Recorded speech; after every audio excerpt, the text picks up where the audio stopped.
श्री परमात्मने नमः। दूसरा अध्याय।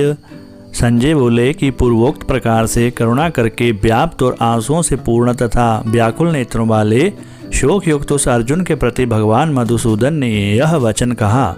हे अर्जुन, तुमको इस विषम स्थल में यह अज्ञान किस हेतु से प्राप्त हुआ? क्योंकि यह ना तो श्रेष्ठ पुरुषों से आचरण किया गया है, ना स्वर्ग को देने वाला है, ना कीर्ति को करने वाला है। इसलिए हे अर्जुन, नपुंसकता को मत प्राप्त हो, यह तेरे योग्य नहीं है।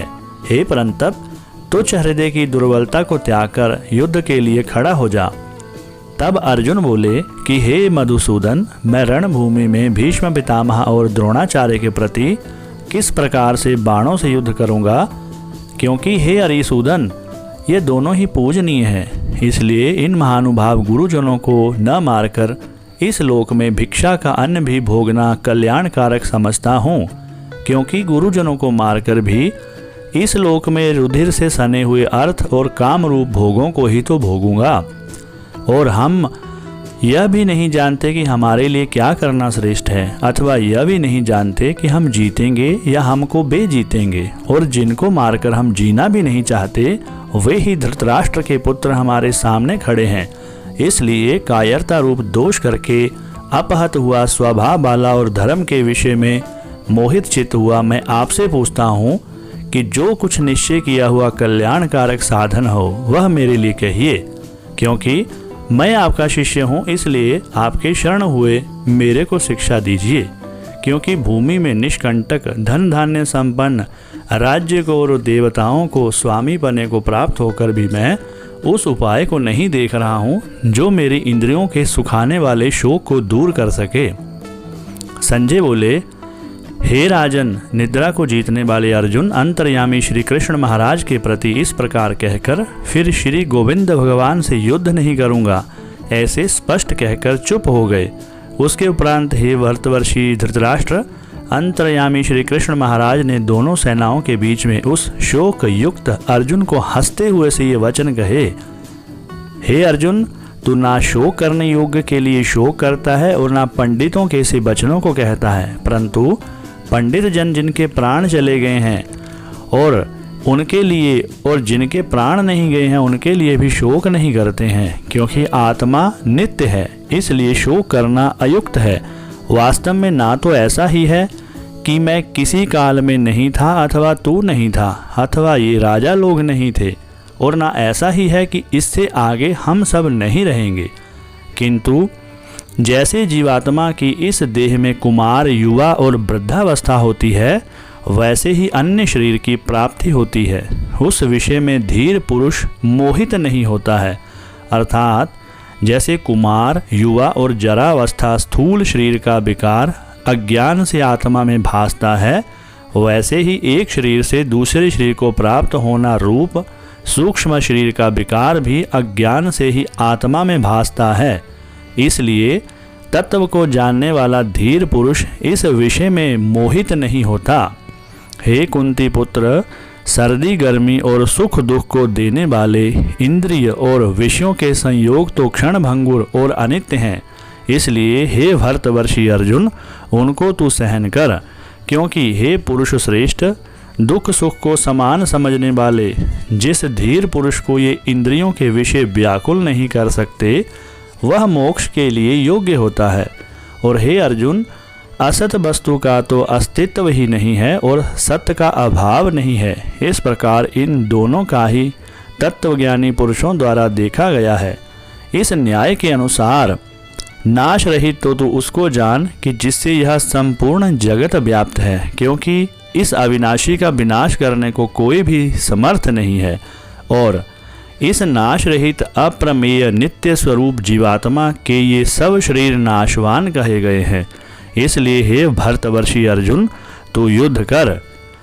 जो इस आत्मा को मारने वाला समझता है तथा जो इसको मरा मानता है, वे दोनों ही नहीं जानते। क्योंकि यह आत्मा न मरता है न मारा जाता है। यह आत्मा किसी काल में भी न जन्मता है न मरता है, अथवा न यह आत्मा हो करके फिर होने वाला है। क्योंकि यह अजन्मा, नित्य, शाश्वत और पुरातन है। शरीर के नाश होने पर भी यह नाश नहीं होता। हे प्रथापुत्र अर्जुन, जो पुरुष इस आत्मा को नाश रहित, नित्य, अजन्मा और अव्यय जानता है, वह पुरुष कैसे किसको मरवाता है और कैसे किसको मारता है। और यदि तू कहे कि मैं तो शरीर के वियोग का शोक करता हूँ, तो यह भी उचित नहीं है, क्योंकि जैसे मनुष्य पुराने वस्त्र को त्याग कर दूसरे नए वस्त्रों को ग्रहण करता है, वैसे ही जीवात्मा पुराने शरीरों को त्याग कर दूसरे नए शरीरों को प्राप्त होता है। हे अर्जुन, इस आत्मा को शस्त्र आदि काट नहीं सकते और इसको आग नहीं जला सकती, इसको जल गीला नहीं कर सकते और वायु सुखा नहीं सकती, क्योंकि ये आत्मा अछेद्य है, ये आत्मा अदाह्य है, अखलेद्य है और अशोष्य है, तथा यह आत्मा निसंदेह नित्य, सर्वव्यापक, अचल, स्थिर रहने वाला और सनातन है।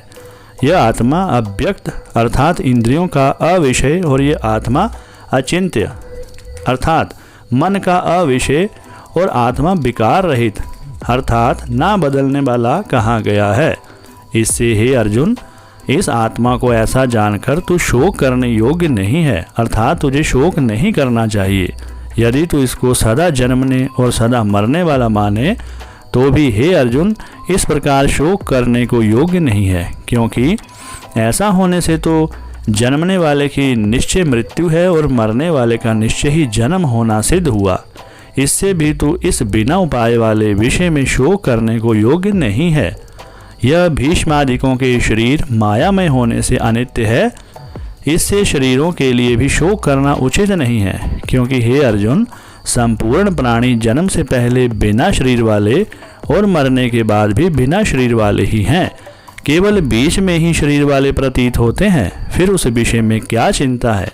हे अर्जुन, यह आत्म तत्व बड़ा गहन है, इसलिए कोई महापुरुष ही इस आत्मा को आश्चर्य के ज्यों देखता है, और वैसे ही दूसरा कोई महापुरुष ही आश्चर्य की ज्यों इसके तत्व को कहता, और दूसरा कोई भी इस आत्मा को आश्चर्य की ज्यों सुनता है, और कोई सुनकर भी इस आत्मा को नहीं जानता। हे अर्जुन, यह आत्मा सबके शरीर में सदा ही अवध्य है, इसलिए संपूर्ण भूत प्राणियों के लिए तू शोक करने को योग्य नहीं है, और अपने धर्म को देखकर भी तू भय करने को योग्य नहीं है, क्योंकि धर्मयुक्त युद्ध से बढ़कर दूसरा कोई कल्याणकारक कर्तव्य क्षत्रिय के लिए नहीं है। हे पार्थ, अपने आप प्राप्त हुए और खुले हुए स्वर्ग के द्वार रूप इस प्रकार के युद्ध को भाग्यवान क्षत्रिय लोग ही पाते हैं, और यदि तू इस धर्मयुक्त संग्राम को नहीं करेगा तो स्वधर्म को और कीर्ति को खोकर पाप को प्राप्त होगा, और सब लोग तेरी बहुत काल तक रहने वाली अपकीर्ति का भी कथन करेंगे, और वह अपकीर्ति माननीय पुरुषों के लिए मरण से भी अधिक बुरी होती है, और जिनके तू बहुत माननीय होकर भी अब तुच्छता को प्राप्त होगा, वे महारथी लोग तुझे भय के कारण युद्ध से उपराम हुआ मानेंगे, और तेरे बैरी लोग तेरे सामर्थ्य की निंदा करते हुए बहुत से ना कहने योग्य वचनों को कहेंगे। फिर उससे अधिक दुख क्या होगा। इससे युद्ध करना तेरे लिए सब प्रकार से अच्छा है, क्योंकि या तो मरकर स्वर्ग को प्राप्त होगा अथवा जीतकर पृथ्वी को भोगेगा। इसलिए हे अर्जुन, युद्ध के लिए निश्चय वाला होकर खड़ा हो। यदि तुझे स्वर्ग तथा राज्य की इच्छा ना भी हो, तो भी सुख दुख लाभ हानि और जय पराजय को समान समझकर उसके उपरांत युद्ध के लिए तैयार हो जा। इस प्रकार युद्ध करने से तू पाप को प्राप्त नहीं होगा। हे पार्थ, यह बुद्धि तेरे लिए ज्ञान योग के विषय में कही गई, और इसी को अब निष्काम कर्म योग के विषय में सुन। जिस बुद्धि से युक्त हुआ तू कर्मों के बंधन को अच्छी तरह से नाश करेगा। इस निष्काम कर्म योग में आरंभ का अर्थात बीज का नाश नहीं है, और उल्टा फल रूप दोष भी नहीं होता है।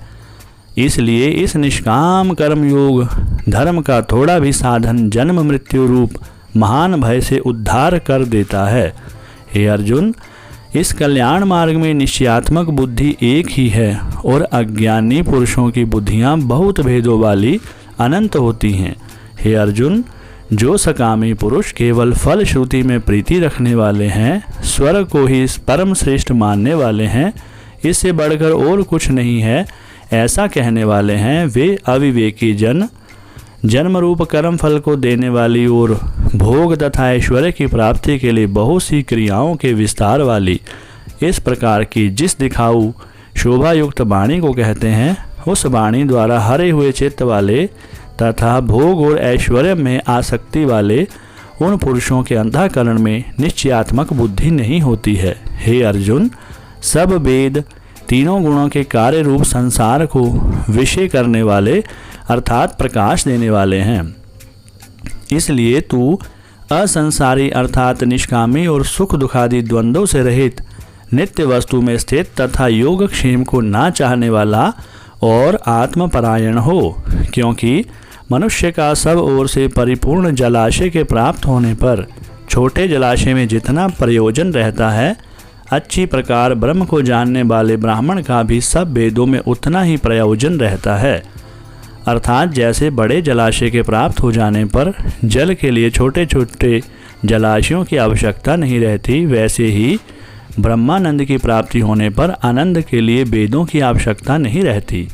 इससे तेरा कर्म करने मात्र में ही अधिकार होवे, फल में कभी नहीं, और तू कर्मों के फल की वासना भी मत हो तथा तेरी कर्म ना करने में भी प्रीति न होवे। हे धनंजय, आसक्ति को त्याग कर तथा सिद्धि और असिद्धि में समान बुद्धि वाला होकर योग में स्थित हुआ कर्मों को कर। यह समत्व भाव ही योग नाम से कहा जाता है। इस समत्व रूप बुद्धि योग से सकाम कर्म अत्यंत तुच्छ है।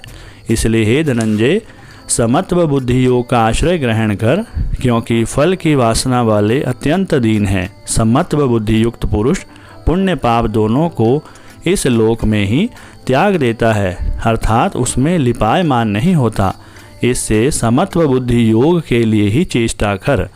यह समत्व बुद्धि योग ही कर्मों में चतुरता है, अर्थात कर्म बंधन से छूटने का उपाय है, क्योंकि बुद्धि योग युक्त ज्ञानी जन कर्मों से उत्पन्न होने वाले फल को त्याग कर जन्म रूप बंधन से छूटे हुए निर्दोष अर्थात अमृतमय परम पद को प्राप्त होते हैं। हे अर्जुन, जिस काल में तेरी बुद्धि मोह रूप दलदल को बिल्कुल तर जाएगी, तब तू सुनने योग्य और सुने हुए वैराग्य को प्राप्त होगा। जब तेरी अनेक प्रकार के सिद्धांतों को सुनने से विचलित हुई बुद्धि परमात्मा के स्वरूप में अचल और स्थिर ठहर जाएगी, तब तू समत्व रूप योग को प्राप्त होगा। इस प्रकार भगवान के वचनों को सुनकर अर्जुन ने पूछा, हे केशव, समाधि में स्थित स्थिर बुद्धि वाले पुरुष का क्या लक्षण है, और स्थिर बुद्धि पुरुष कैसे बोलता है, कैसे बैठता है, कैसे चलता है। उसके उपरांत श्री कृष्ण महाराज बोले, हे अर्जुन, जिस काल में यह पुरुष मन में स्थित संपूर्ण कामनाओं को त्याग देता है, उस काल में आत्मा से ही आत्मा में संतुष्ट हुआ स्थिर बुद्धि वाला कहा जाता है, तथा दुखों की प्राप्ति में उद्वेग रहित है मन जिसका और सुखों की प्राप्ति में दूर हो गई है सप्रभा जिसकी, तथा नष्ट हो गए हैं राग भय और क्रोध जिसकी, ऐसा मुनि स्थिर बुद्धि कहा जाता है। जो पुरुष सर्वत्र स्नेह रहित हुआ उन शुभ तथा अशुभ वस्तुओं को प्राप्त होकर ना प्रसन्न होता है, ना द्वेष करता है, उसकी बुद्धि स्थिर है। और कछुआ जैसे अपने अंगों को समेट लेता है, वैसे ये पुरुष जब सब ओर से अपनी इंद्रियों को इंद्रियों के विषयों से समेट लेता है, तब उसकी बुद्धि स्थिर होती है। यद्यपि इंद्रियों के द्वारा विषयों को ना ग्रहण करने वाले पुरुष के भी केवल विषय तो निवृत्त हो जाते हैं, परंतु राग नहीं निवृत्त होता, और इस पुरुष का तो राग भी परमात्मा को साक्षात करके निवृत्त हो जाता है। और हे अर्जुन, जिससे कि यत्न करते हुए बुद्धिमान पुरुष के भी मन को यह प्रमथन स्वभाव वाली इंद्रियां बलात् हर लेती हैं, इसलिए मनुष्य को चाहिए कि उन संपूर्ण इंद्रियों को वश में करके समाहित चित्त हुआ मेरे परायण स्थित होवे, क्योंकि जिस पुरुष की इंद्रियां वश में होती है उसकी बुद्धि ही स्थिर होती है। हे अर्जुन, मन सहित इंद्रियों को वश में करके मेरे परायण ना होने से मन के द्वारा विषयों का चिंतन होता है, और विषयों को चिंतन करने वाले पुरुष की उन विषयों में आसक्ति हो जाती है, और आसक्ति से उन विषयों की कामना उत्पन्न होती है, और कामना में विघ्न पड़ने से क्रोध उत्पन्न होता है। क्रोध से अविवेक अर्थात मूढ़ भाव उत्पन्न होता है, और अविवेक से स्मरण शक्ति भ्रमित हो जाती है, और स्मृति के भ्रमित हो जाने से बुद्धि अर्थात ज्ञान शक्ति का नाश हो जाता है और बुद्धि के नाश होने से यह पुरुष अपने श्रेय साधन से गिर जाता है। परंतु स्वाधीन अंतःकरण वाला पुरुष राग द्वेष से रहित अपने वश में की हुई इंद्रियों द्वारा विषयों को भोगता हुआ अंतःकरण की प्रसन्नता अर्थात स्वच्छता को प्राप्त होता है। उस निर्मलता के होने पर इसके संपूर्ण दुखों का अभाव हो जाता है और उस प्रसन्न चित्त वाले पुरुष की बुद्धि शीघ्र ही अच्छी प्रकार से स्थिर हो जाती है। हे अर्जुन, साधन रहित पुरुष के अंतःकरण में श्रेष्ठ बुद्धि नहीं होती और उस अयुक्त के अंतःकरण में आस्तिक भाव भी नहीं होता है और बिना आस्तिक भाव वाले पुरुष को शांति भी प्राप्त नहीं होती। फिर शांति रहित पुरुष को सुख कैसे हो सकता है? क्योंकि जल में वायु नाव को जैसे हर लेती है, वैसे ही विषयों में विचरती हुई इंद्रियों के बीच में जिस इंद्रियों के साथ मन लगा रहता है वह एक ही इंद्रिय इस अयुक्त पुरुष की बुद्धि को हर लेती है। इससे हे महाबाहो, जिस पुरुष की इंद्रियां सब प्रकार इंद्रियों के विषयों में वश में की हुई होती है उसकी बुद्धि स्थिर होती है। और हे अर्जुन, संपूर्ण भूत प्राणियों के लिए जो रात्रि है उस नित्य शुद्ध बोध स्वरूप परमानंद में भगवत को प्राप्त हुआ योगी पुरुष जागता है और जिस नाशवान क्षण भंगुर सांसारिक सुख में सब भूत प्राणी जागते हैं, तत्व को जानने वाले मुनि के लिए वह रात्रि है। जैसे सब ओर से परिपूर्ण अचल प्रतिष्ठा वाले समुद्र के प्रति नाना नदियों के जल उसको चलायमान ना करते हुए ही समा जाते हैं, वैसे ही जिस स्थिर बुद्धि पुरुष के प्रति संपूर्ण भोग किसी प्रकार का विकार उत्पन्न किए बिना ही समा जाते हैं, वह पुरुष परम शांति को प्राप्त होता है, ना कि भोगों को चाहने वाला। क्योंकि जो पुरुष संपूर्ण कामनाओं को त्याग कर ममता रहित और अहंकार रहित सप्रिया रहित हुआ वर्तता है, वह शांति को प्राप्त होता है। हे अर्जुन, यह ब्रह्म को प्राप्त हुए पुरुष की स्थिति है। इसको प्राप्त होकर योगी कभी भी मोहित नहीं होता और अंतकाल में भी इस निष्ठा में स्थित होकर ब्रह्मानंद को प्राप्त हो जाता है।